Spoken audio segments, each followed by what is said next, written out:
Hi, this is Avar from Scrappy Mania, and today I have an idea for you. Now, I've been watching a lot of videos, painting videos, and one of my favorite YouTubers that I like to watch a lot is Ginger Cook. She breaks down acrylic painting to the basic, very, very easy, and it looks like it's very easy. So, and then one of the things that she uses are these little canvas papers. And I got some because I do have a Geriatorama where I live, and I went over there and got some of these panels. Now this is linen, and it's primed with gesso, and then this is I think it's canvas, and see how it's canvas on the back, and it's been primed with gesso. So I do have a lot of fabric, and I do have gesso, so I was wondering if I can do the same thing. Now I have, this one is more linen, and here these are linen cotton fabrics that I've had primed with gesso and also with absorbent ground, so that way I can use some of them for watercolors and some for gesso. Now this is absorbent ground. The one that is not as white, as bright, it's absorbent ground, and the real white color is gesso. So and the reason why I want to do that is because I have, in the past, I bought a lot of canvas and also other type of fabrics, and I cut them down to 12 by 12 because I use these to create layouts. I can glimmer mist this. You could also, believe it or not, use your embossing powders and your stamps. So I would emboss, stamp with some embossing ink, and then I will put some embossing powder and heat set it immediately. And then after that, you were able to create some kind of resist treatment on this canvas or on this fabric, and then use that as a 12 by 12 paper. You back it on regular cardstock, and you have a unique little layout. So I have all these that I've cut 12 by 12. And after watching the video from Ginger Cook and also getting these, I decided to see if I could do the same thing. And here's the results. And you can do the same thing, and you won't be able to use it plain like that. You're going to have to back it if you're going to frame it, or if you're going to use it in a scrapbook. You need to back it with cardstock or even with some foam cord. So if I decide that I want to use this later, and I want to frame it, I will glue this on foam core right here, and once I glue it, then I can put a nice little frame around it. So let me show you how I did that.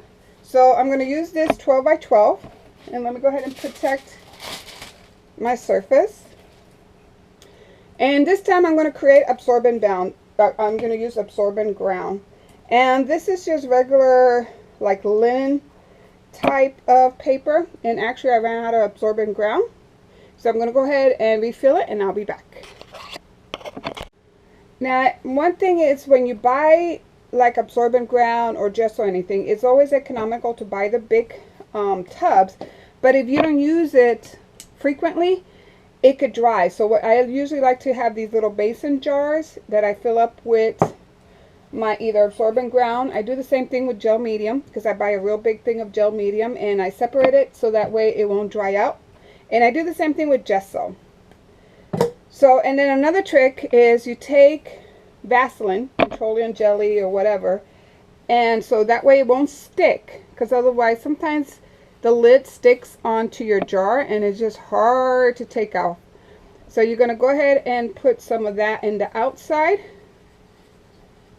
Okay, and then on top just a little bit, and then close it up. Close it very tightly. That way it preserves your medium, so that way it doesn't dry, because those things are pretty pricey, and you don't want it to, when you want to use it, it's all dried out because you didn't properly close it.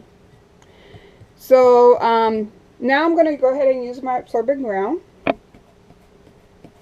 And just going to put a good amount on here.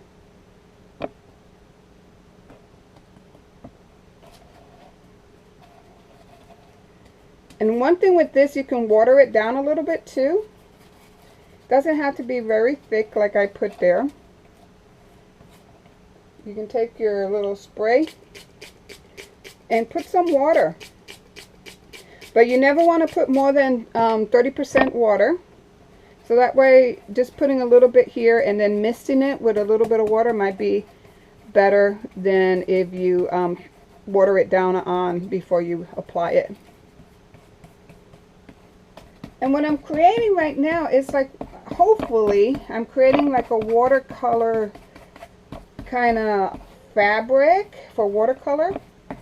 So that way I can use my watercolor inks and it will move nicely on this paper. Oh, not paper, but fabric. Needs a little more here. And, you know, I think it is more economical because you can buy a big tub of this stuff and you can get a lot, you know, out of your absorbent ground and your gesso. The fabric, like I usually buy half a yard to a yard, and I get at least 15 little panels or so out of my fabric. And so to me it's a little more economical. For these, there were $4 for 10 6x8. They're $4.63 for each of these pads. And if you don't have a Jewelry Artorama as close to you, you got to pay shipping and handling.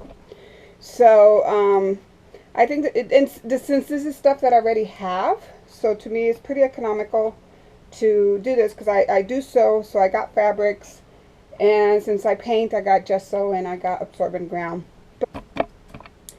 So now I'm going to go ahead and apply another coat of my absorbent ground. I'm going to go ahead and clean my surface.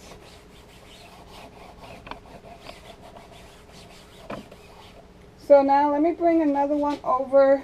So what I like to do is I like to iron this piece. Now this is where I use to iron my for any craft pieces. This is where I iron them. And what it is just a piece of wood with fabric that I have stapled on. And then I take my craft iron and I put the prime surface, the gesso surface down. And if you want, you can also put a piece of wax paper or something to protect it if it's like this. But I noticed that this doesn't really transfer over to my panel, so I'm okay. But if you're worried that it's going to transfer over, then you can put parchment paper before, you know, on the bottom to protect it. I would not recommend to do this on your ironing board because it will get your ironing board all messed up.